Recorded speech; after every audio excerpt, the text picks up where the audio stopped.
Desde el medievo, nuestra villa de Fustiñana contó con una población estable.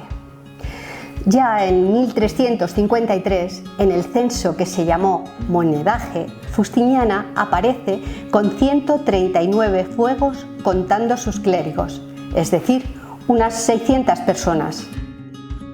Las viviendas se arremolinaban alrededor de la iglesia y quizá también de la ermita de Sant Just, adjunta a la plaza actual. La población, durante siglos, no varió sustancialmente. En cambio, en el siglo XIX se produjo un cambio progresivo y gradual, pero a la vez importante. Algo ocurrió para que nuestro pueblo recibiera cada año matrimonios jóvenes que venían de la ribera tudelana, de Tierra Estella, del campo de Borja, de las 5 villas, de la comarca de Tarazona. A los apellidos de toda la vida comenzaron a inscribirse nuevos nombres en los libros sacramentales de nuestra parroquia y en las listas de los mozos de edad militar. Apellidos que, aunque hoy nos son muy familiares, cuando llegaron hace más de siglo y medio eran toda una novedad. Podríamos decir que en 1870, de cada 10 vecinos de Fustiñana, 4 o eran forasteros o lo habían sido sus padres. El nosotros se fue haciendo cada vez más numeroso, diluyendo todas las barreras que distinguían a unos y otros. Seguramente, tú y yo tenemos varios parientes que llegaron al pueblo en esta época que supo integrar a todos, haciéndolos tan fustiñaneros y fustiñaneras como las familias que estaban aquí de siempre.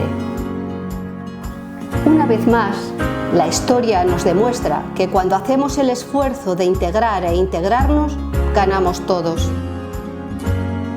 Rubén Riancho Andrés ha estudiado los documentos antiguos y ha publicado artículos sobre este tema en revistas especializadas. Buenas tardes. Bienvenidos a esta conferencia, la última de este ciclo de conferencias que hemos podido disfrutar en este mes de octubre. Hoy toca una conferencia pues un poquito especial porque el ponente es de Fustiñana y yo creo que a todos nos hace un poco más de ilusión recibirlo. Le voy a presentar, yo creo que de una manera muy bonita, que la ha preparado más él que yo, no os penséis. Se llama Rubén Riancho Andrés.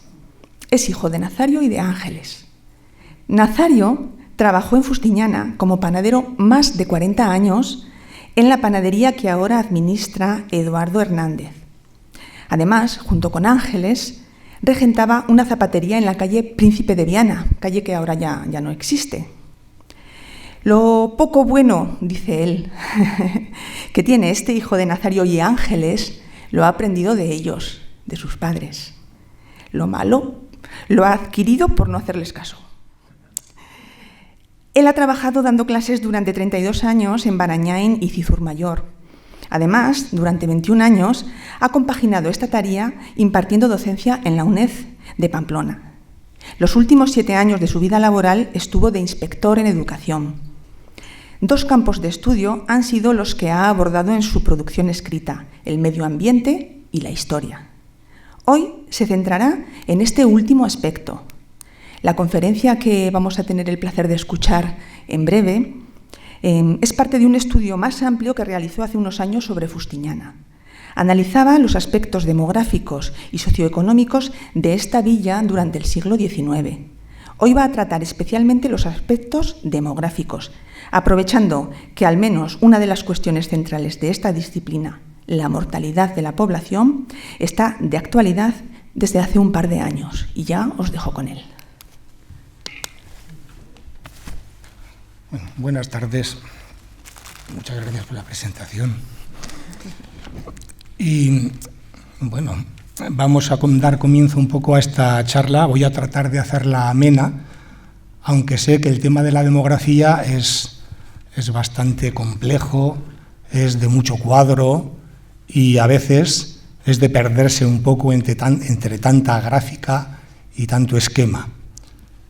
Pero bueno, aprovechamos ahora que la demografía está de moda desde hace 2 años, como decía Susana, porque prácticamente en el periódico aparecen todos los días 1 o 2 caras completas hablando sobre algún aspecto de la demografía, cual es fundamentalmente los índices de mortalidad. Creo que ahora ya la epidemia parece, afortunadamente, que va decayendo, pero todavía siguen apareciendo noticias. Entonces, aprovechando esto, pues vamos a tratar este tema centrándonos en la villa de Fustiñena y en el siglo XIX. La charla va a tener como 3 grandes bloques. El primero va a tratar de significar cómo era Fustiñena en el XIX, al menos en sus aspectos básicos. El segundo se centrará en lo que ha sido la evolución de la población, su distribución por edades, así como la estructura socioeconómica de la población, es decir, en qué trabajaban un poco los que vivían en Fustiñena. Y el último aspecto hará referencia ya a los índices demográficos, esto de la natalidad, la mortalidad y sus causas, los crecimientos, si existían o no vegetativos o naturales de la población, la inmigración, etcétera, etcétera. Entonces, para empezar, vamos a señalar que las fuentes en las que me he basado para hacer el estudio están ahí. No son todas, desde luego, pero las cito porque en cada uno de los cuadros, esquemas o gráficas que aparezcan siempre estará el lugar de donde he sacado la información. Primera parte, Fustiñena, siglo XIX, siglo XXI. Creo que es mejor contrastar la situación para poder saber al menos algo de cómo era la villa entonces. La ubicación no ha cambiado, está ahí al sur de Navarra, sigue con los mismos lindes, Cabanillas, Buñuel, Ribaforada y La Bardena por el norte. Este es un plano de lo que era Fustiñana en el siglo XIX, inspirado en los datos de don Julio Altadil. Si os dais cuenta, por la parte sur está todo el canal de Tauste, se ve perfectamente el camino, carretera que conducía a Cabanillas y a Tudela, se ve también el camino que por el este llegaba hasta Tauste y Zaragoza, se ve la plaza en el medio, se ve la iglesia, se ve también por lo que es la calle El Portal, saliendo hacia el norte, conducía hacia el cementerio, una vez que el cementerio se había sacado de lo que eran los alrededores de la propia iglesia, y los caminos a las Bardenas. Era una localidad pequeña, pero también era poca la población que acogía, como veremos. Si contrastamos ese mapa con el de la actualidad, vemos que la parte norte de Fustiñana abarcaría o llegaría hasta las actuales calles de Alfonso XIII y las Bardenas, no toda la calle, desde luego.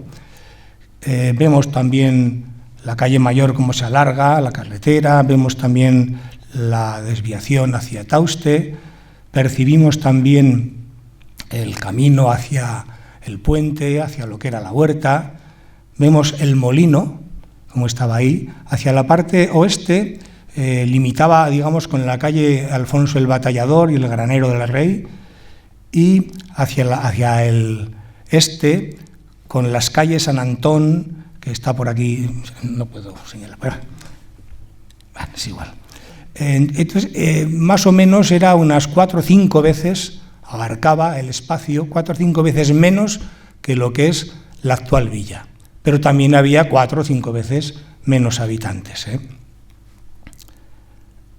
El cementerio estaba así, donde ahora está la carretera, a mano derecha, sí. Este plano me parece que ya lo habéis visto. Lo saco a colación porque es importante, se descubrió en una serie de pleitos que hubo. Al ser un plano de pleitos, pues siempre la parte que lo presenta saca, o quiere al menos sacar tajada ante el tribunal, como es lógico, ¿no? Pero sí que se percibe ahí lo que era Fustiñana alrededor de 1770, donde está Cabanillas, con la Q, arriba a la izquierda, donde está Fustiñana, también arriba, pero ya más a la derecha, la separación entre ambos... La separación entre ambos pueblos. Al sur está Ribaforada, está también el Canal Imperial, y si os dais cuenta, está también ese gran meandro que formaba el Ebro, que por el sur llegaba hasta Ribaforada, estaba a punto de romper, de tirar con sus avenidas, además frecuentes, lo que era el Canal Imperial. Ya la presa del Bocal más o menos había quedado medio destruida en 1722, y al mismo tiempo ese meandro continuaba por la zona norte hacia Fustiñana, dando esa otra vuelta, y entonces Fustiñana tenía tierras tanto al norte del Ebro como al sur. Antes de que se quitara el meandro de Ribaforada, Fustiñana podía llegar prácticamente con sus tierras hasta abajo. Después de eso quedaron tierras tanto al norte como al sur, pero con Sotoprior ya al norte del Ebro, en una palabra. Viéndolo, otro mapa, este es más verídico, este es del conde de Sástago, uno de los directores de los canales, ¿no?, que nos muestra, ahí está el meandro antiguo ya abandonado, donde pone el número 2, es el nuevo cauce del Ebro, ¿no? Se abandona el meandro de Ribaforada y se le da nuevo cauce al Ebro. Pero si os dais cuenta pone también 3 y 3, es decir, ese es el sitio por donde va a circular de nuevo el río Ebro, porque vamos a quitar el meandro llamado, el que forma en estos momentos los términos de la Madre en la huerta de Fustiñana. Se ve también el molino, se ve también la almenara de San Antonio, cerca de Fustiñana, se ve perfectamente en la parte norte el canal de Tauste, se ve el término de Cabanillas, término de Fustiñana. Y en la parte sur, el término de Ribaforada, ahora ya con el meandro abandonado y con más tierras posibles para su cultivo. Este es, sacado del Google, tampoco vamos a inventar nada, ¿no?, un plano de Fustiñana en la actualidad, donde vemos en la parte sur esa curva que da el meandro antiguo de Ribaforada, se nota perfectamente en los campos, y en la parte norte lo que es la Madre de Fustiñana, la Madre con los campos de cultivo. Se nota perfectamente 200 años después por donde circulaba el río Ebro, ¿no? Y lo digo y lo traigo a colación porque es precisamente en el siglo XIX, estas obras se terminan en el 1796-97 aproximadamente, pero va a ser ya en el siglo posterior cuando se va a crear, o recrear, mejor dicho, la huerta de Fustiñana, con todo lo que eso significa para los habitantes de este pueblo. Este sería un poco todo el plano con los términos, este y este, pero no se ven muy bien desde donde estáis, todos los términos de la actual huerta, ¿no?, de Fustiñana, que por cierto me ayudó a hacerlos José, mi primo José Andrés. Vamos a pasar a un segundo punto. Ahora ya centrándonos un poco en las personas que vivían en este pueblo y que trabajaban fundamentalmente estas tierras que hemos dicho, sometidas a ese cambio que la obra del Real Proyecto, esa era la empresa oficial que llevó a cabo todo lo que es la reconstrucción del Canal Imperial, el fortalecimiento de la presa y, a partir especialmente de 1781, el fortalecimiento también del azuz, que antiguamente se llamaba de Fustiñana, y de todo el canal de Tauste, porque de esa manera podían tener los de Tauste agua. Los de Fustiñana y Cabanillas tenían, a pesar de todo. Evolución de la población, de 1800 a 1870 en Fustiñana. Claro, los censos en este periodo de tiempo no son en muchas ocasiones fiables. Y hay veces en que, atendiendo a la finalidad del censo, se hacía subir o bajar la población. Las finalidades de los censos eran muy sencillas. Los párrocos, los vicarios de los pueblos hacían censos porque querían tener el listado de todos los habitantes de la villa y también con las matrículas anuales de confesión y comunión. Hacían, por tanto, censos a su manera. Los censos fiscales podían ser o bien del ayuntamiento para repartos. Repartos significaba a tanto te toca pagar, ¿no? O podían ser del actual, digamos, del entonces gobierno de Navarra, de la Diputación. Cuando, por ejemplo, había repartos, a la Diputación le interesaba poner a muchas personas en los pueblos. Ponía incluso demasiada. Por ejemplo, el censo de 1844, el más alto de todos, pues que llega a 1.200 habitantes. No, esto no era así. Pero bueno, a Diputación le interesó hacerlo así. Entonces, dependiendo de eso, los censos subían o bajaban. Pero lo que está claro es que aproximadamente a comienzo de siglo, Fustiñana tenía casi 700 habitantes. En 1870, al final del periodo aquí descrito, tendría casi 1.000 habitantes. Y a final del siglo, en el año 1900, tenía unos 1.350 habitantes. Estos ya más fiables, porque a partir del año 1857 ya se creó la Junta del Censo de España, que ya implicaba y quería que todos los censos se hicieran con nominación directa, no a través de cálculos aproximados, que es como muchas veces se hacían. Quiero decir, tantas casas hay en un pueblo, pues multiplicamos por 5 y ya está. Ese es el número de habitantes. Los fuegos se multiplicaban por 5. Entonces, la población entonces es difícil de saber con exactitud cuál es, salvo en los censos de 1796, fuera de este periodo, es el primero, que tenía 660 habitantes, que está firmado por los regidores y por el alcalde de Fustiñana de aquel tiempo, y que marca los 660, o los censos ya de 1854 y 1860, que ya se hicieron más o menos con inscripción nominal directa. Pero incluso en el de 1860, o sea, ya con la Junta Censal, cuando se hace por inscripción nominal directa, también hay datos contradictorios. Quiero decir, Floristán, por ejemplo, recoge que en ese censo Fustiñana tiene 1.010 habitantes. Y sin embargo, en el censo que se conserva todavía en el Ayuntamiento de Fustiñana, la realidad es que no hay 1.100, sino que hay bastantes menos, o sea, 958 exactamente.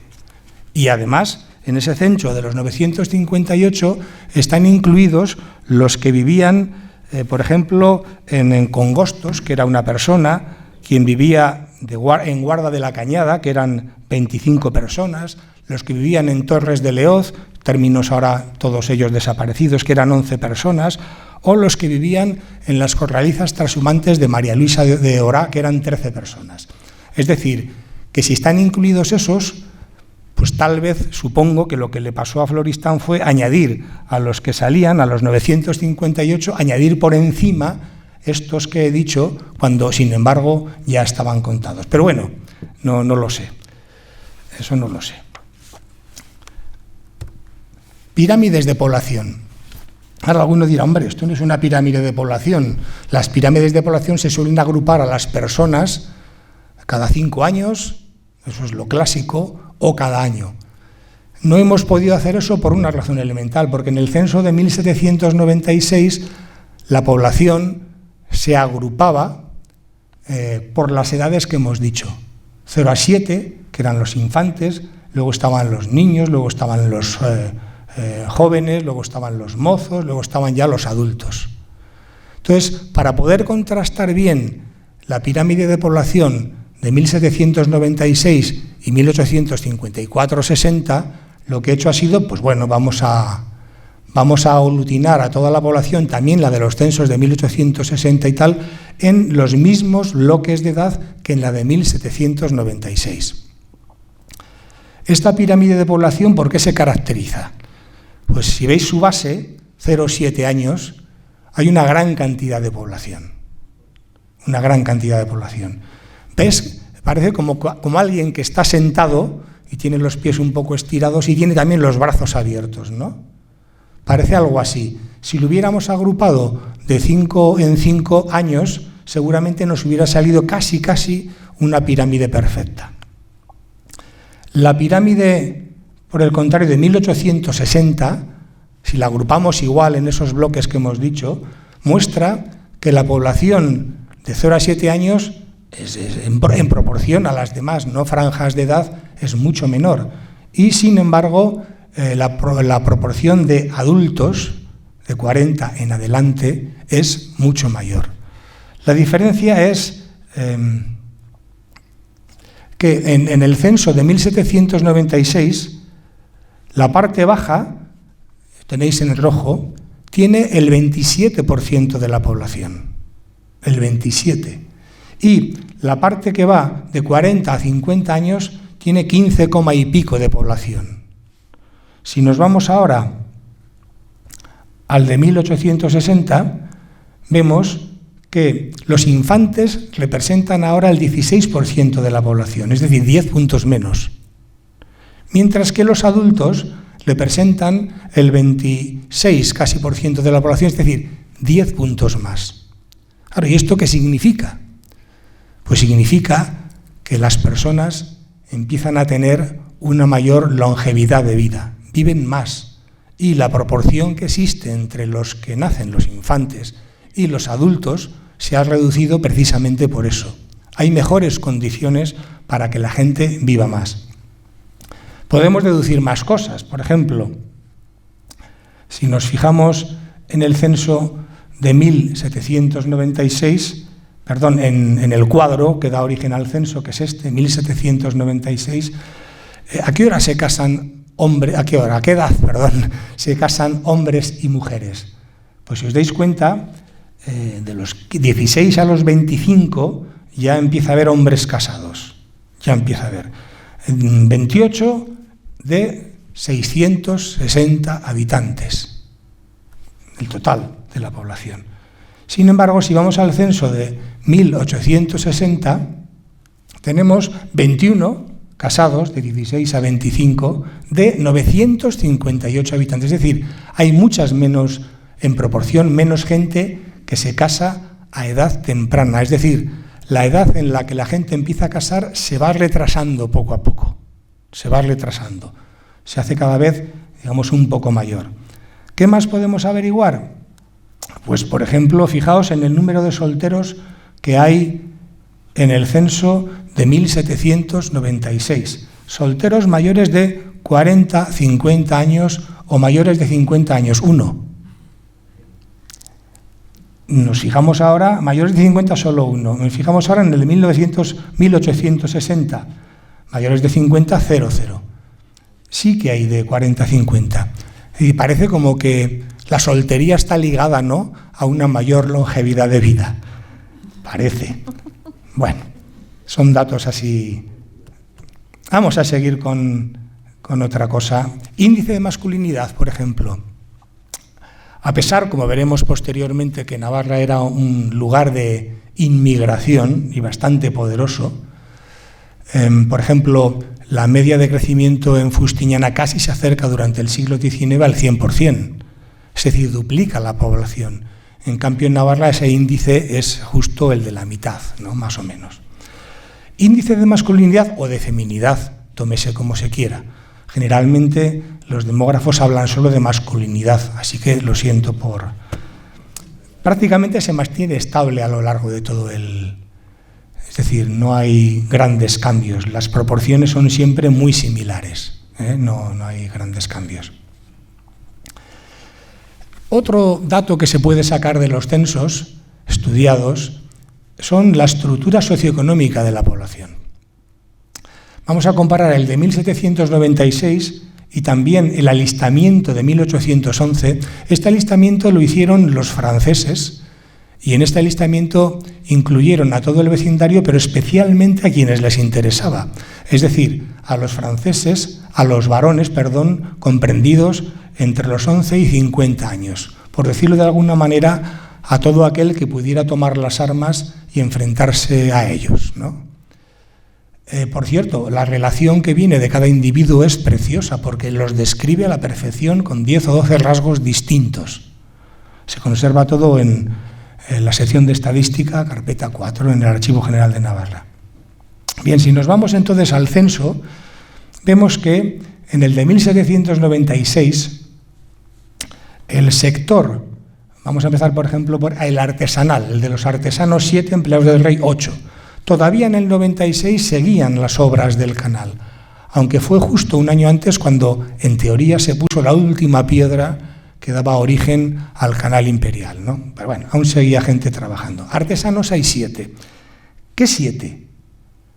En el censo de 1811, que solo incluye a los varones, repito, de 11 a 50, vemos que casualmente hay 7. Es decir, que más o menos los oficios que había con independencia de jornaleros y demás, eran albañil, carretero, barbero, cerero, sastre, zapatero y esquilador. Si nos vamos al censo de 1796, vemos también que el sector, entre comillas, porque tampoco podríamos agruparlo así, terciario, que abarca curas, presbítero, hidalgo, estudiante, tiene solo a 4 personas. Curioso que existiera un hidalgo, cuando, por ejemplo, en algunos pueblos del norte de Navarra la hidalguía era universal, es decir, la tenían todos los vecinos. En el de 1811 vemos, sin embargo, que hay curas, 3, uno más. Eso se debe a que el abad del monasterio de Fitero, Bartolomé de Oteiza, vino una fustiñana, ya que había sido suprimidas todas las órdenes regulares de frailes y demás con la Real Orden de José I, entonces vino a pasar, digamos, la guerra aquí. Posteriormente, Bartolomé de Oteiza llegó a ser incluso presidente de la Diputación y, por ejemplo, tuvo una importancia fundamental cuando en 1833 declaró él, junto con el resto de los diputados, que Navarra permanecería fiel a Isabel y, por tanto, no entraría en el bando carlista. Médicos 1, guarda del canal de Tauste 2, es decir, ya habían desaparecido los obreros y ahora lo que quedaban eran los guardas del canal, los que controlaban un poco las almenaras y demás. Albéitar, boticario y médico, es decir, un poco los servicios sanitarios básicos, ¿no?, para animales y personas. Lo que nos interesa fundamentalmente ahora es, sin embargo, la sección de labradores, jornaleros y criados. 133 en total y en el censo de 1811 120, pero con esa salvedad que hemos dicho que incluía a quienes incluía. Prácticamente todos pone labradores, 29, como dando a entender que estos son propietarios, pero sin decirlo. Jornaleros, como dando a entender que estos pues viven del jornal. Y criados. En el otro censo se especifica un poco más. Pues mire usted, hay propietarios agrícolas, hay arrendatarios, hay jornaleros, hay propietarios ganaderos, hay pastores. Sea como fuere, prácticamente el 80% de la población trabaja en la agricultura y en la ganadería. Agricultura en estas tierras que hemos dicho. Ganadería también en estas tierras que hemos dicho, porque Sotoprior se dedicaba a pastos, porque Sotocastillo y gran parte de las demás tierras también se dedicaban a pastos. Aparte, por supuesto, todas las corralizas, entonces se llaman las corralizas de la carne, lo que está por el norte del pueblo, o incluso las corralizas que ya se meten hacia las Bardenas, ¿no? Hay un resumen de esta situación que nos lo proporciona el párroco de Fustiñana del año 1819. Muy clara, muy sencilla. La voy a leer textualmente. Los habitantes de este pueblo son las 3/4 partes jornaleros del campo y 28 viudas pobres. Y aquellos y estos padecen necesidad especialmente en invierno y cuando se hallan enfermos, por no tener otro medio de subsistencia que la caridad de los demás vecinos. Esto decía el cura a la encuesta que cada cierto periodo de tiempo, bastantes años, cada 5 o 10 años, pasaba el obispo de Tarazona, entonces Fustiñana estaba en la diócesis de Tarazona, a los vicarios de su respectiva diócesis. Son muchas preguntas, esta era la respuesta número 19. Censo de 1854-1860. En el del 54 solo me voy a fijar en una cosa, 6 pordioseros. Los tenéis ahí, en lo que constituye el sector terciario, ¿no? 6 pordioseros. En el de 1860, y nos damos cuenta, empezamos por el mismo sector artesanal, pues este sector se ha fortalecido mucho. Abarca ahora 19 personas que tienen oficios muy distintos y que prácticamente pueden dar satisfacción a todas las necesidades que había en Fustiñana. Desde los aperos del campo, con los carreteros o el herrero, a las necesidades para vestir, con el zapatero, con el sastre, con la costurera y demás. También para el pan, también para la construcción de casas, albañiles, los carpinteros. Es decir, prácticamente se daba satisfacción a las necesidades básicas de los habitantes del pueblo. También el que hemos dicho, entre comillas, sector terciario, está muy fortalecido. Abarca a muchas personas. Y hay guardas del canal, cura, sacristán, secretario, maestro en el ejército, sirvientes, veterinarios, boticario, comerciantes, tanquero, barbero, amortajadora y cortador de carnes. He dejado las palabras tal y como vienen, ¿no? Falta, por ejemplo, el médico, que en cambio en el del 54 está.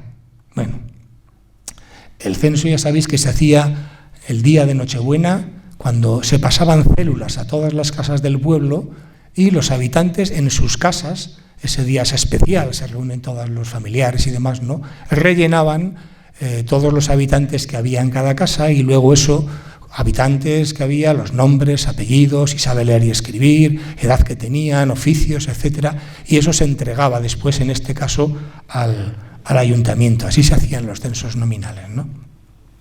Entonces, es un sector también muy fortalecido y que también da prácticamente el sector terciario solución a las necesidades básicas de la villa. Y después, lo dejo para el final, el sector más importante, desde luego, es el sector primario. Pero si nos damos cuenta, a lo largo de este periodo de tiempo ha cambiado. Ahora el número de jornaleros en proporción al número de propietarios agrícolas, propietarios jornaleros, propietarios ganaderos, arrendatarios y pastores, pastor entendiéndolo como dueño de un rebaño, ha cambiado. Ahora casi me parece que son 115 la suma de unos y 140 incluyendo a los servidores transhumantes de la corraliza de Luis Ahora, los que hay. Es decir, no llega a ser 50%, pero casi. Ha cambiado bastante y ha cambiado en ese sentido a mejor.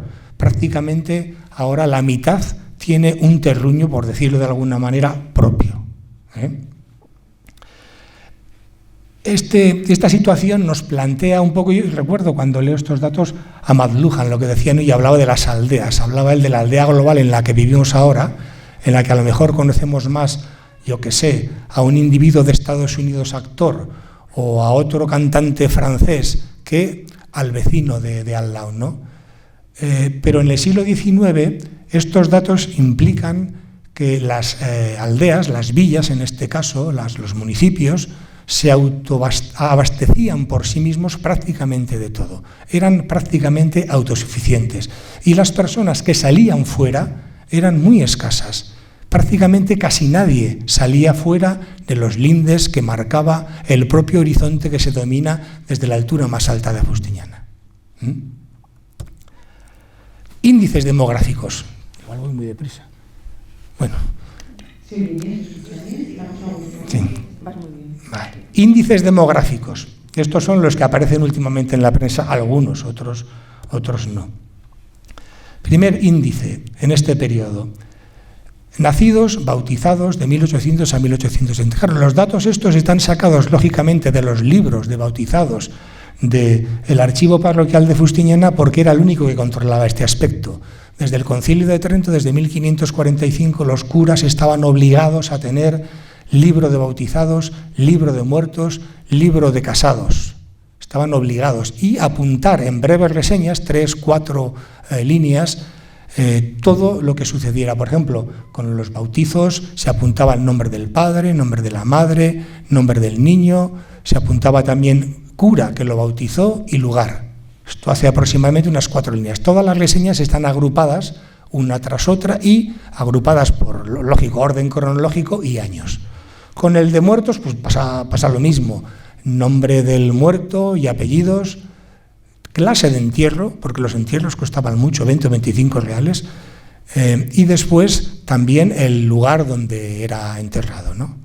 Y lo mismo pasaba con el de casado, se apuntaba el nombre del padre, el nombre de la madre, los lugares de procedencia, cura que casaba y día. Entonces, sacando estos datos del libro de bautizados, vemos los bautizados en Fustiñana, es decir, los nacidos en Fustiñana, porque todo el mundo se bautizaba, de 1800 a 1870. La media es 31, la media de todos estos años. Y si lo comparamos con la media de las personas que vivían en Fustiñana, 860 en todo este periodo, de media, nos sale que el índice de natalidad es del 36 por 1000. 36 por 1000. Es decir, cada 1000 habitantes, 36 más. ¿Sabéis cuál es la media, el índice de natalidad, de España el año pasado? 7,35. Fue un año especial, ¿eh? Generalmente suele ser 8, 8,5. Pero el año pasado bajó, de la misma manera que subió un punto más el índice de mortalidad, y me imagino que ya sospecháis por qué. Claro, esto significa que la gente tenía muchos hijos. Por ejemplo, en el aislamiento de 1803, la media en casa era de 3,5 hijos por familia. De media, estoy hablando.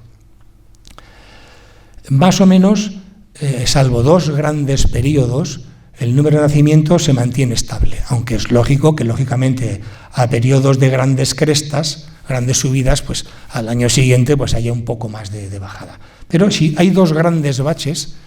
Uno a comienzos de siglo coincide con las crisis de subsistencias, con las fiebres palúdicas, con la guerra de la independencia, que se abarca, por tanto, desde 1802-3, guerras de la Convención, crisis de subsistencias y demás, hasta el año 1814, y lo que es la primera guerra carlista del 33 y el cólera del 33-34, hasta 1840. Matrimonios, también sacado del libro de los archivos parroquiales. Parece también lógico que las grandes crestas, es decir, que la gente se case más o menos cuando la cosa está bien. La cosa a nivel general, en primer lugar, es decir, las circunstancias, los avatares económicos y políticos de lo que es el país y cómo nos afectan, y después las otras, que son más difíciles de comprobar para un demógrafo, que son las propias, las personales, ¿no? Que si se ha muerto no sé quién, etcétera, entonces pospongo la ceremonia o cosas así. Si os dais cuenta, crestas, cuando llega la pacificación francesa en 1811, 12, que son años de relativa tranquilidad aquí bajo dominio francés, pues hay una gran cresta. Cuando acaba la guerra, 1814-15, otra gran cresta. El fin del trienio y de la invasión de los famosos hijos de San Luis, los 100.000 que se decía y tal, en 1823, otra cresta. El fin de la guerra carlista, 1840, otra cresta. Es decir, esto es algo lógico. Sí que extraña que haya algunos años en los que solo hasta 2 se casan, o sea, hay muy poca gente que se casa, ¿no? Pero bueno, el índice este es el que hay. Prácticamente todas las personas, como hemos visto antes con los solteros, adquirían la condición de, en algún momento de su vida, de casado. Y eso sí, el cura controlaba que, como dice en las respuestas al obispo, no hay familias ni personas obscenas, etcétera, etcétera. Controlaba bastante bien. Muertes de Justiniana de 1800 a 1870. Esto ya nos aparece más habitualmente en la prensa últimamente. Si os dais cuenta, es una gráfica rara, con unas crestas enormes, sobre todo en 3 periodos, y, como es lógico, unas cimas enormes, es decir, momentos en los que muere poca gente, porque si mantenemos las crestas continuamente, pues adiós Justiniana, adiós población, ¿no? ¿A qué se debe todo esto? Estas crestas, estos periodos, esta inestabilidad, por tanto, en las muertes, sabiendo que la media es 32 muertos, es decir, los nacidos eran 31, la media es 32, hay más muertos que vivos. Se muere más gente que la que nace en Justiniana. Y la media es 37 por 1000, el índice de mortalidad, 37 por 1000. El año pasado en España llegamos, con todo lo que había, me parece que es el 10,3 o algo así. Es decir, que se morían muchos más. Igual como hemos dicho antes, nacían muchos más, ¿no? ¿A qué se debe este...? Pues los factores generales de esta mortandad son básicamente 4. El cólera, la mortandad infantil, las crisis de subsistencias y, en menor medida, las guerras. En menor medida. Pero después hay otros factores locales que contribuyen también a que exista un gran número de muertos. El primero son las muertes violentas, no tanto por el número como por el impacto que tendrían, ¿no? Y lo que podríamos llamar, o yo he quedado en llamarlo así, no me gusta mucho el nombre, pero es lo que hay, zonas pantanosas. La mortalidad provocada por estas zonas pantanosas, ¿no?, que existían. Y, lógicamente, hay más causas.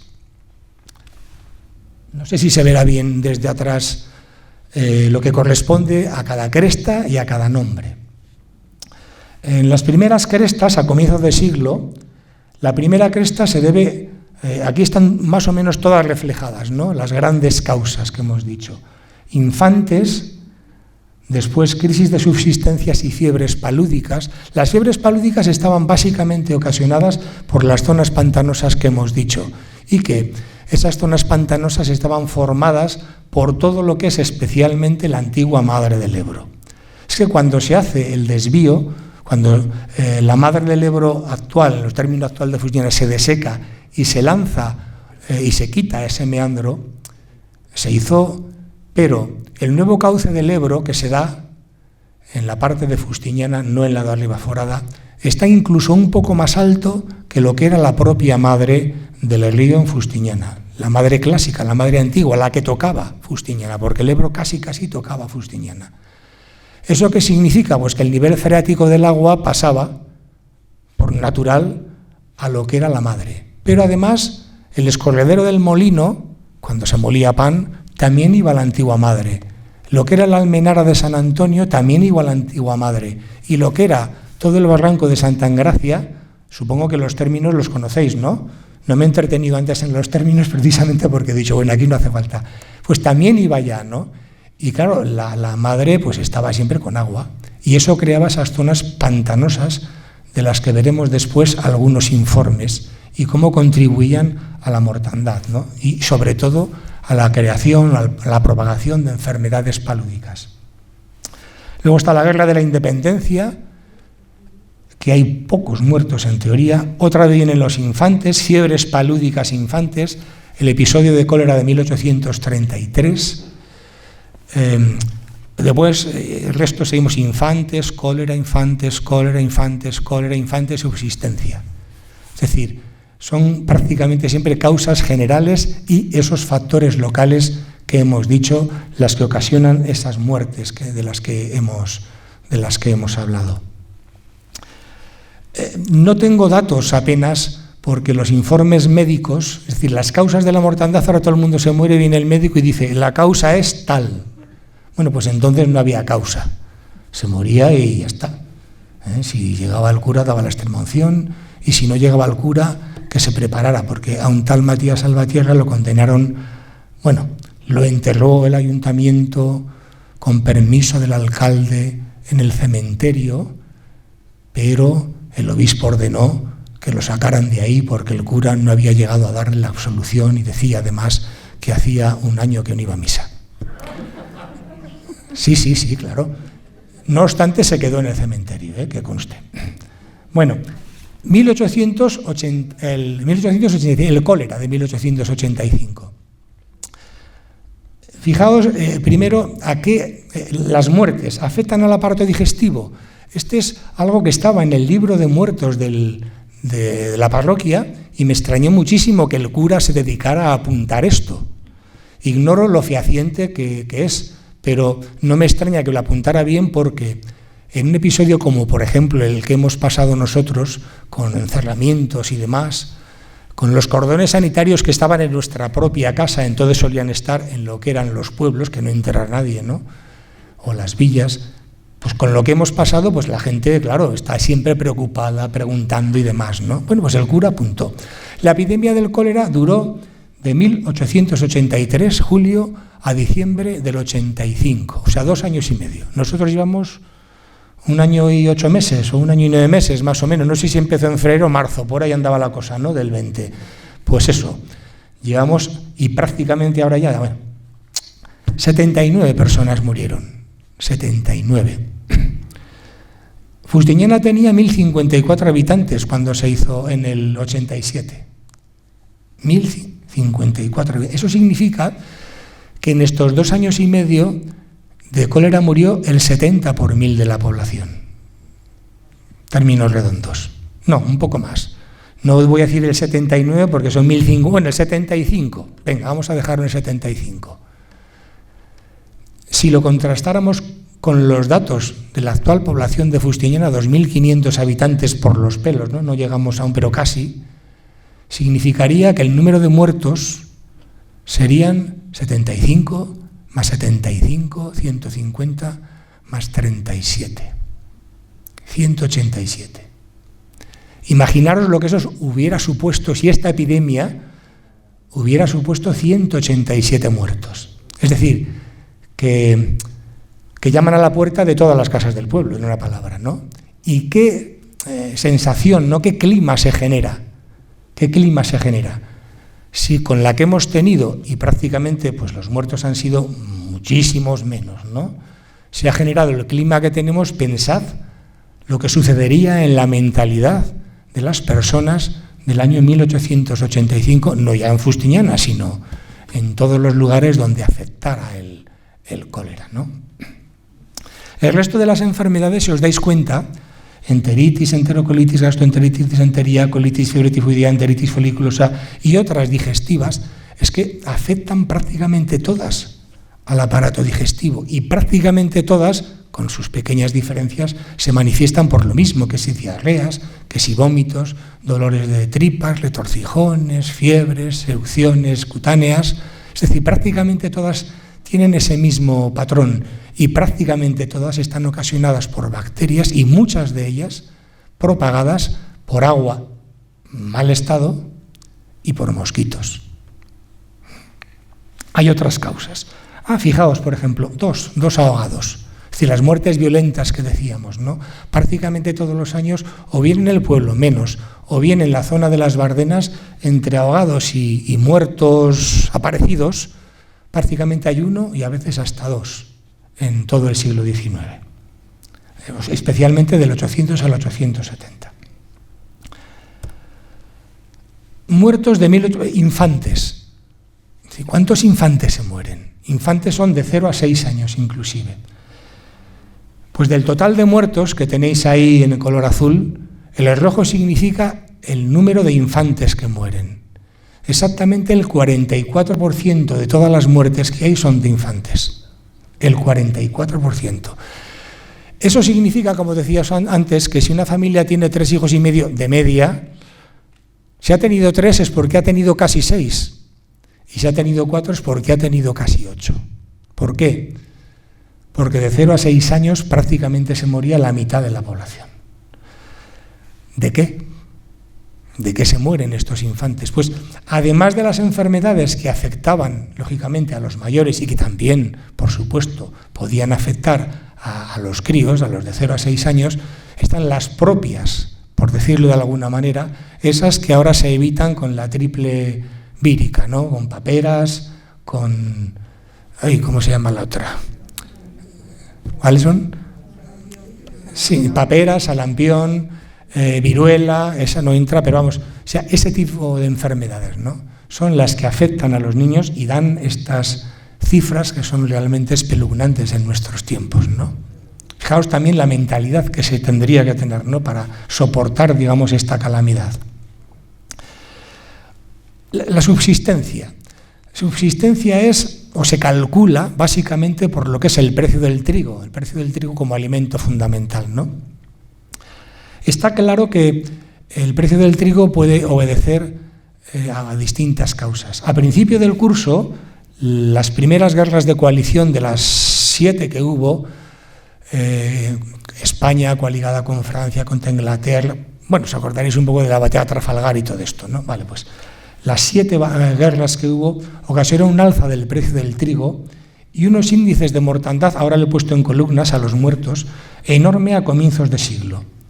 El precio del trigo sube muchísimo y eso ocasiona que esos jornaleros de los que hablaba Miguel Tolosano, esos que dependen de la caridad de los vecinos, pues eso, tuvieran unos organismos, por decirlo de alguna manera, más debilitados y por tanto proclives a la adquisición de enfermedades muy básicas. Cuando el precio sube, hemos puesto ahí en la guerra de la independencia, pues parece lógico.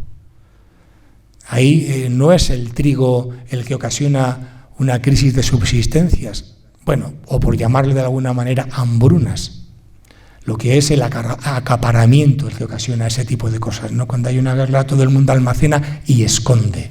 Y sobre todo comida. Y este tipo de almacenamiento, de acaparamiento, de esconderlo, porque si no, además, las exacciones militares, tanto de los franceses en primer lugar, como de los guerrilleros en segundo lugar, pues claro, se llevan todo lo que pueden, porque tienen que vivir sobre el terreno. Entonces se acapara y sube el precio.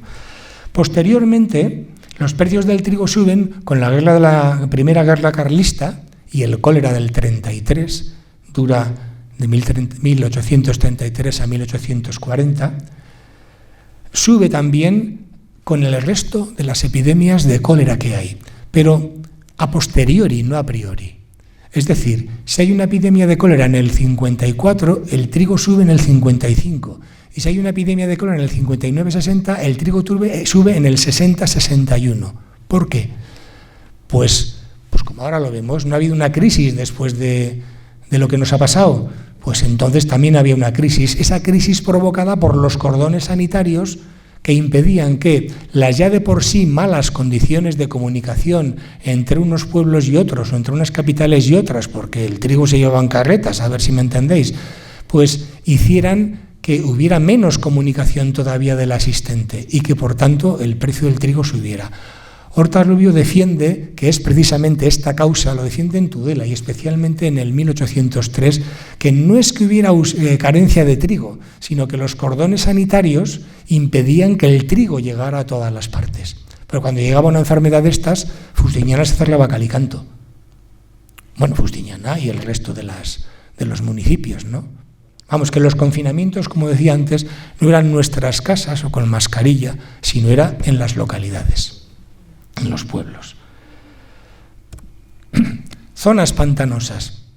Aquí, lo siento, no tengo una foto de las zonas pantanosas de antaño. Simplemente he cogido 4 informes a lo largo de lo que era la centuria, 4 informes para mostrar la existencia de esas zonas pantanosas. Por ejemplo, en 1805 se pide que todo el margen de la huerta de Fustiñana, Cabanillas, formada por, fijaos en los términos, Sotocastillo, Contienda, Solada, Sotorrey, Cañamad, todos esos términos, hombre, se protegieran de las inundaciones del Ebro. Y se aprueba la construcción de 51 espigones en la parte norte del Ebro, en la parte que da a estas 2 localidades.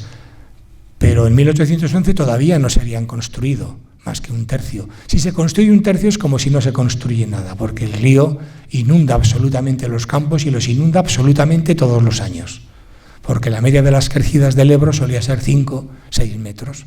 Como prácticamente cada año el río corta el puente de Castejón, pues así prácticamente todos los años el río inundaba toda la huerta, la de Fustiñán, la de Cabanillas y demás. En 1800, claro, eso hacía la asistencia de esas aguas que decíamos antes.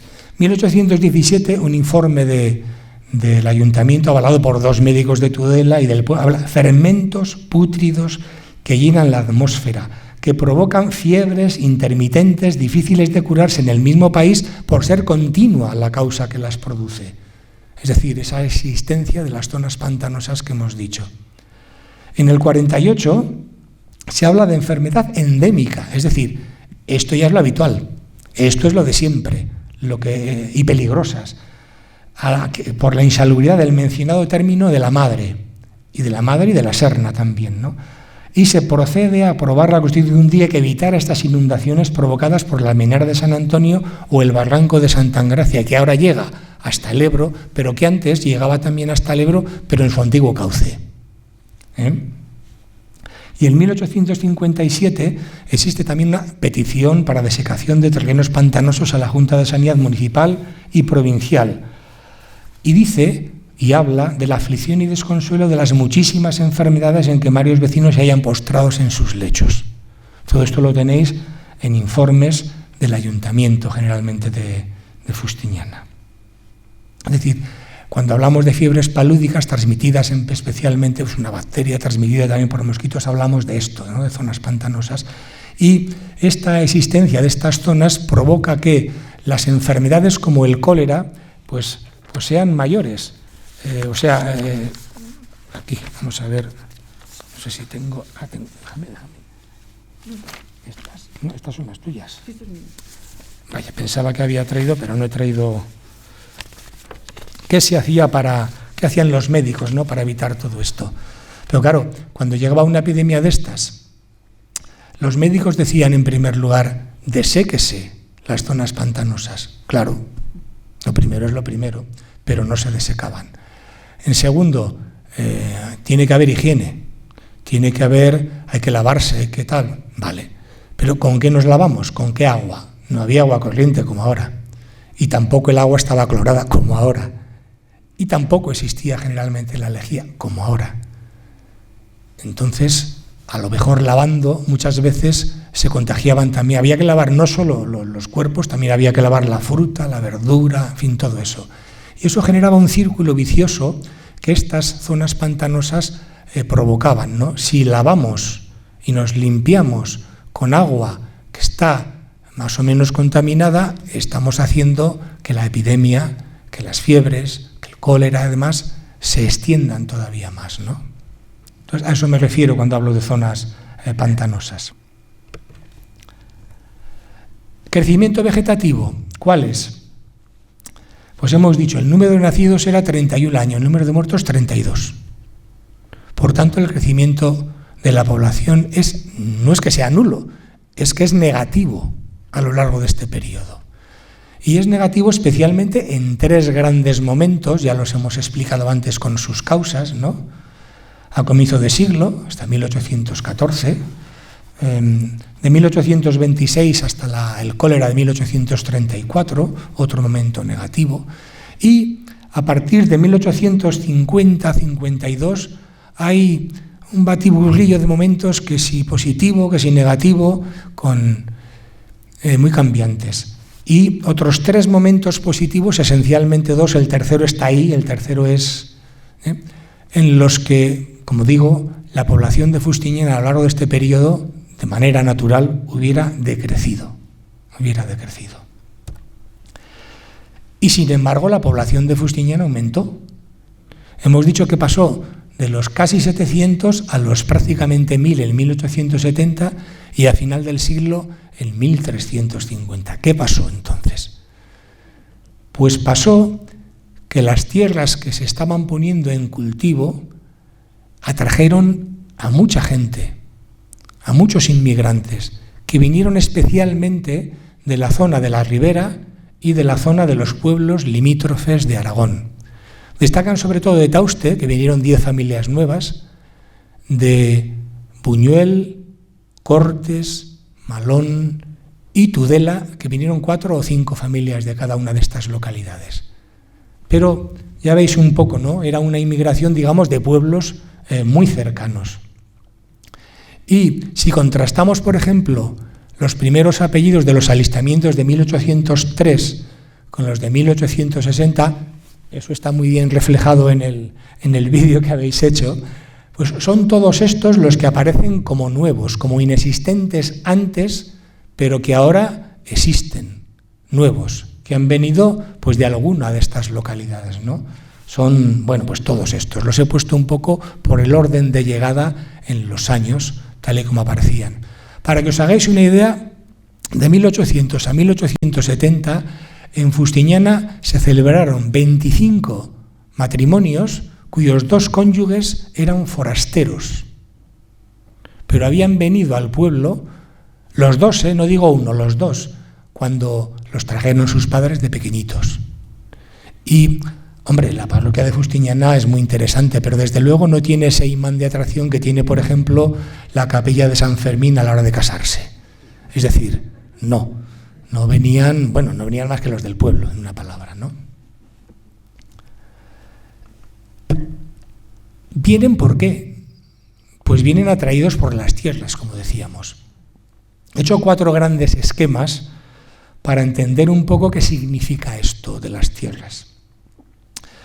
Voy a hablar en primer lugar del Real Proyecto, es decir, de la empresa que bajo patrocinio real, por eso es Real Proyecto, hizo el Canal Imperial pero también fortificó el Azuz que da origen al canal de Tauste y asentó el canal de Tauste para que también llegara agua hasta Tauste, voy a hablar también de qué pasó durante la Guerra de la Independencia, qué pasó con la desamortización de Mendizábal y qué pasó también con la de Madoz. Y con eso daríamos por concluido esto. El Real Proyecto tuvo dos periodos diferentes a la hora de repartir las tierras. El primer periodo, que abarca hasta 1813, lo que se hace es que el Real Proyecto reparte las tierras entre los habitantes de los pueblos Cabanillas, Fustiñana, Ribaforada, Buñuel, si toca, las reparte a suertes. Los términos de este pueblo antes se llamaban la suerte, ¿no? Se decía. Pues viene de ahí, se reparten a sorteo. Por ejemplo, cuando se reparte Sotocastillo y Cañamazos, toca a cada vecino pues 5 robadas. Cuando se reparte Ulibarri, Cofradía, Chopín, Almenara, Madres, Quebrado, 12 robadas a cada vecino, entre los 150 que hay. Cuando se reparte Sotoprior, ahora el primer reparto se hace, pero lo impugna la Orden de San Juan de Jerusalén, le da la razón al Real Consejo de Castilla y lo inhabilita. Aunque después los vecinos, aprovechando los avatares de la guerra, en esto los de Fustiñana fueron muy listos, se lo volvieron a repartir y al final, mediante el Real Proyecto sobre todo, se llegó a un acuerdo para que se cediera a los vecinos el dominio útil de Sotoprior, no la propiedad, pero sí el dominio útil, o sea, la podían heredar y vender, y eso ya se pactó a cambio de un canon perpetuo y anual que creo que era de 3.200 reales de vellón. Los comunes de Tudela, bueno, esto no tendría que venir aquí, esto estaría más en la época de la guerra. Igual que lo de Sotoprior, porque cuando se los reparten los de Fustiñana van a Espocimina, cuando se reparten Sotoprior y le dicen, oye, que lo que le toca a la Orden de San Juan de Jerusalén, como no existe, porque José Bonaparte la tal, te lo vamos a dar a ti, pero mira, déjanos mientras hacer un poco aquí los riegos y los campos y el sorteo. Y Espocimina dice, sí, faltaría más, me dais a mí los 3.200 y no hay ningún problema. Y otro tanto hacen con lo que es el término de los comunes de Tudela y Cabanillas. Se quedan los de Cabanillas con su parte y los de Fustiñana con la parte correspondiente, y también esto lo bendice Espocimina a cambio de víveres y demás para los guerrilleros, ¿no? Y a partir de ahí, pues ya de Fustiñana, oye. En la segunda fase en el Real Proyecto forma parte ya de lo que es la política liberal a partir del 39, ¿no? Una política totalmente distinta, que no es la de la distribución, sino la de que el que más tiene, pues más tiene. Es decir, hay algunos vecinos de Fustiñana que solicitan al Real Proyecto poner tierras en riego, porque el reparto de estas tierras no tienen riego, no tienen caminos. Cuando el Real Proyecto reparte Sotoprior o Sotocastillo, Cañamazos, no hace las escorrentías necesarias, no hace los canales de riego, no hace que los barrancos lleguen hasta el nuevo cauce del Ebro, no hace las almenaras, no hace nada de eso, eso lo deja a los vecinos, lo deja a los vecinos. Y lo deja a ti, que te he dado todo esto para que te construyas bien el campo, los riegos, los caminos, todo, absolutamente todo, ¿no? Sabiendo además que el Ebro es mucho Ebro, es decir, que hay que hacer una obra ingente como la que existe ahora, con estos diques que van paralelos al cauce del Ebro para que no se inunden. Y aun con todo, de vez en cuando se llevan algunos vecinos algunos disgustos, ¿no? Aun con todo. Bueno, pues hay algunos vecinos que solicitan tierras, el Real Proyecto se las da. ¿Y por qué se las da? El Real Proyecto lo que le interesa es tener algo de dinero. Por ejemplo, nada más con lo que se gastó el Real Proyecto para fortalecer la Azuz de Fustiñana y el canal de Tauste hasta Tauste, hasta 1796 eran 1.700.000 reales de vellón. Eso es una cantidad ingente en aquellos tiempos. Pero eso solo para lo que es el canal y el Azuz, porque ya hemos dicho que no hizo nada más, no construyó el resto de las cosas. Y claro, cuando a un vecino le das un terreno y ese vecino es jornalero y no tiene más que a lo mejor una azada, ¿qué hace con esa tierra? ¿Qué hace con esa suerte? ¿Qué hace? Entonces, a partir de ahí, decíamos, es cuando en 1860 surgen algunas casas que empiezan a comprar esas suertes, esas tierras.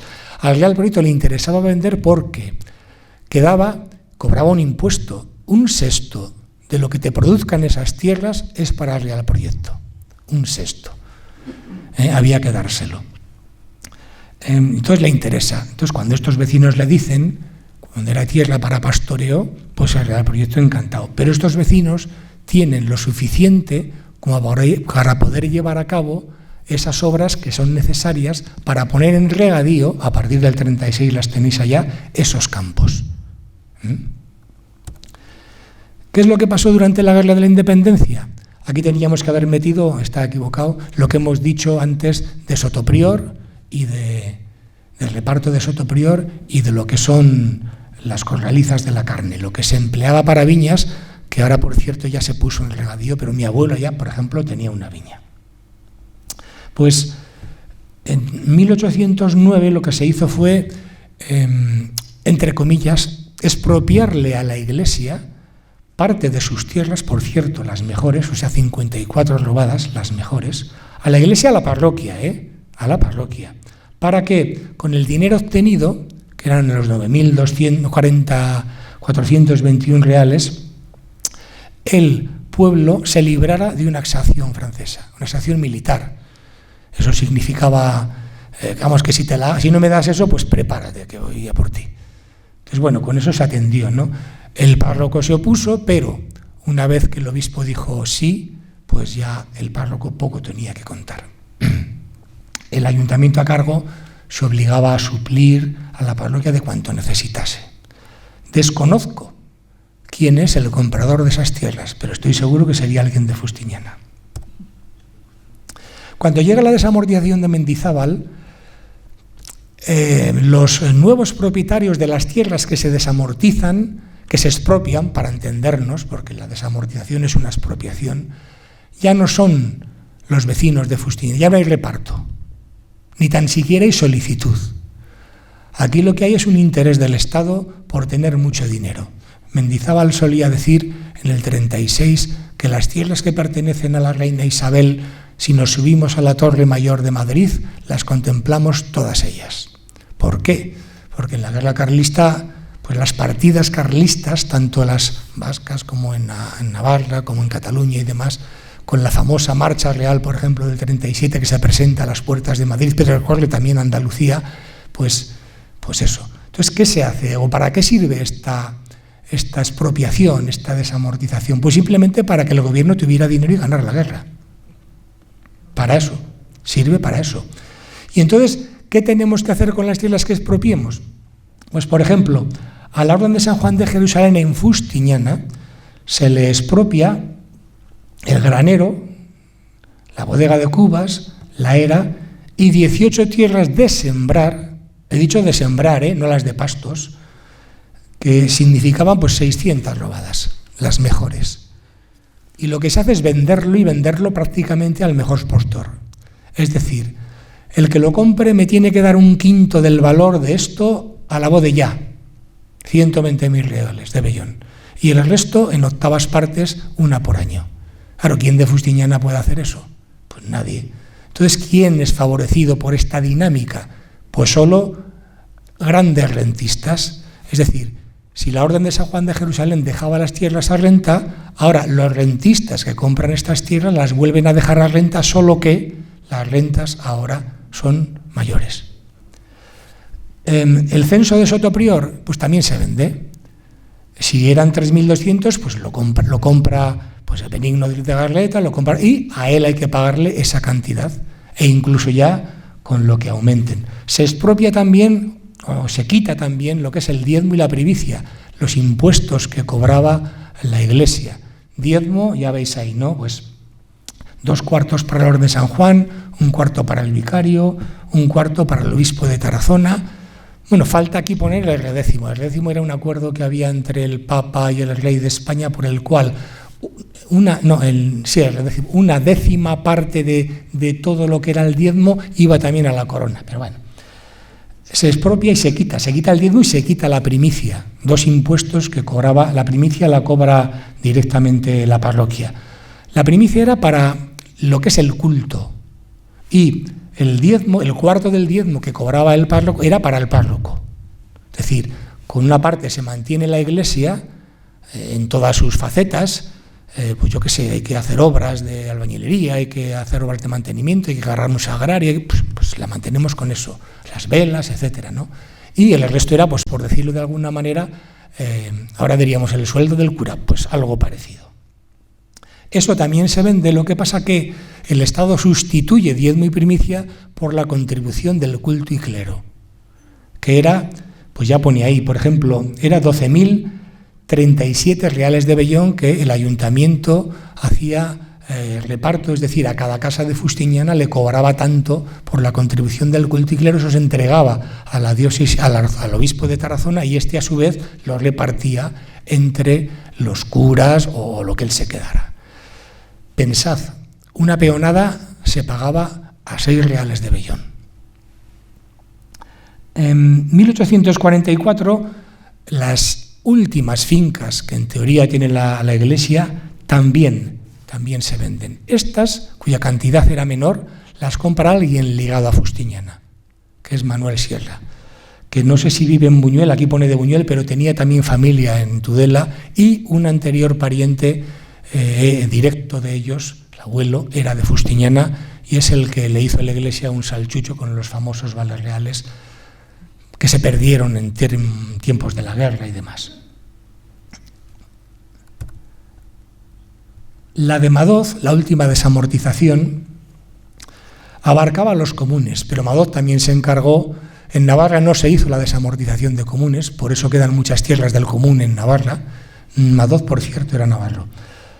Pero sí el resto de fincas y propiedades que tenían curas, monjas y demás también se expropian y se venden. También. En este caso, también al mejor postor. Y nunca dividiendo los campos, nunca haciendo pequeños lotes, sino siempre lo que tienen está todo completo.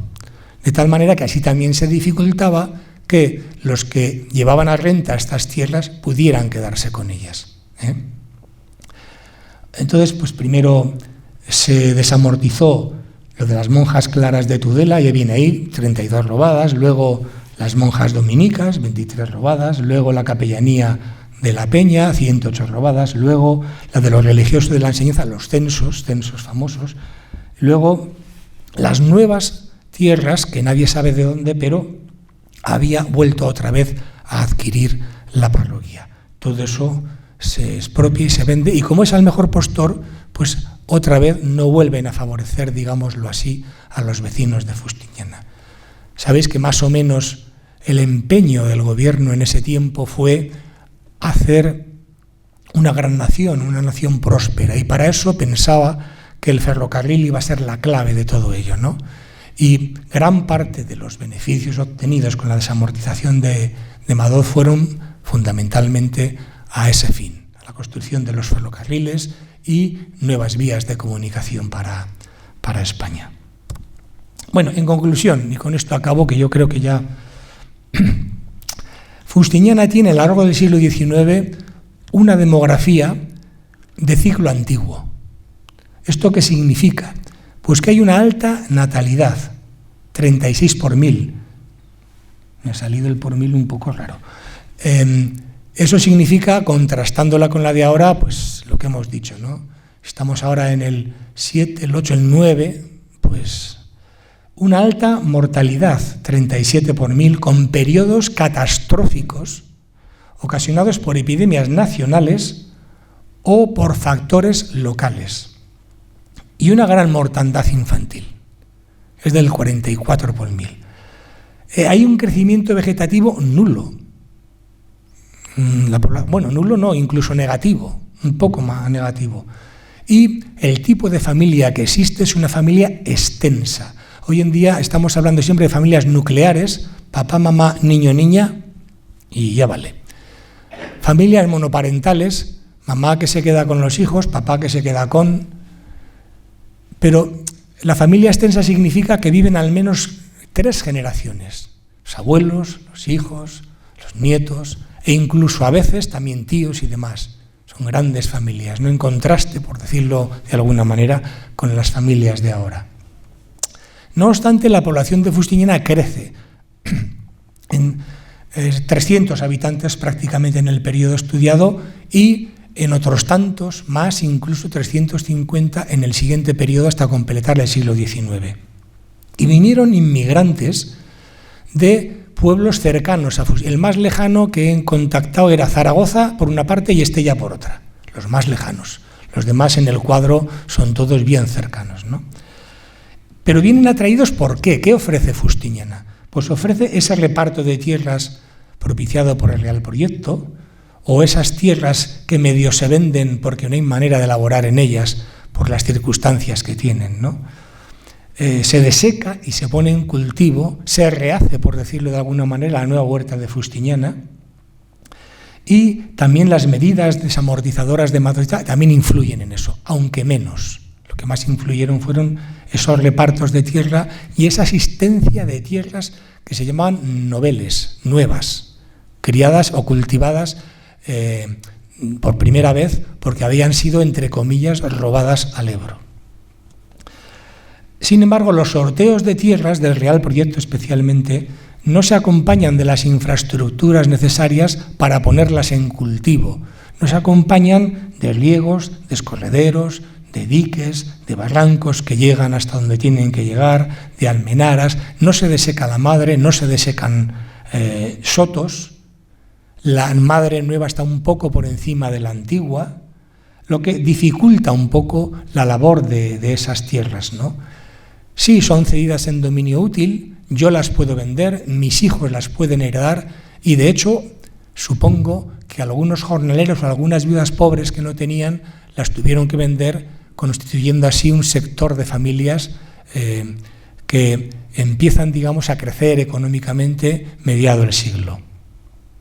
Las medidas desamortizadoras de Mendizábal y de Madoz no contribuyen a los repartos, solo contribuyen a la generación de rentistas más lejanos y seguramente peores, porque como yo he soltado mucho dinero, a ver cómo lo recupero, lógico. Fustiñana era un pueblo dedicado esencialmente a la agricultura, a la ganadería, el 80% de la población.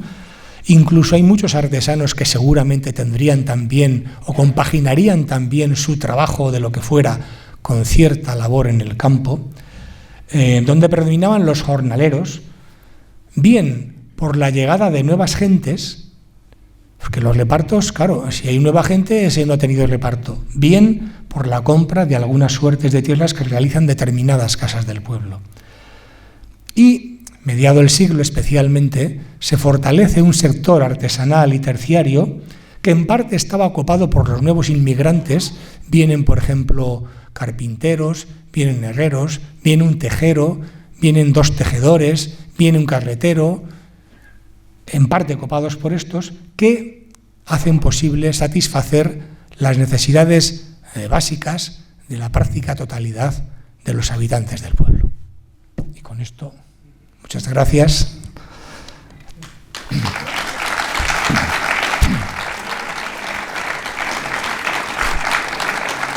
La verdad es que con la información tan completa, no sé, pero si alguien quiere añadir alguna cosa o aprovechar para hacer alguna consulta al respecto.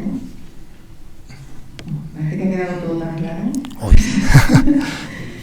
Los han estado convencidos. Bueno, voy a aprovechar para despedir dos cositas antes de más de 10 minutos nada más. Ya que hablamos en términos de etnografía, voy a decir que está a punto de nacer en Fustiñana una asociación cultural, se está gestando paralelo a la realización a estas conferencias y en breve os informaremos, os iremos contando. La idea es que esto siga, que se sigan realizando nuevas actividades culturales, sean conferencias o cualquier otro tipo. Eso por un lado, y por otro lado, pues yo tengo que agradecer, porque claro, hay mucha gente que está detrás que no se ha visto, que han colaborado en muchas maneras, o bien prestando su voz, o bien prestando la imagen. No voy a decir nombres porque me voy a olvidar, seguro, han prestado documentos, fotografías, trajes, mucha gente que está ahí detrás, que no se ve y que sin ellos no se habría podido realizar estas conferencias, estas jornadas.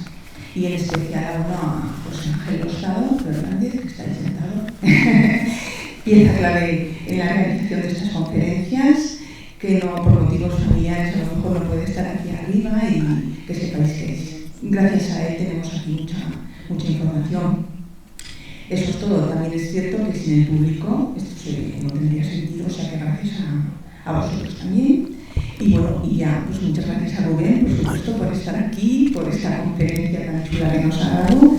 Y eso es todo, pues hasta la próxima, si es el año que viene, ¿de acuerdo?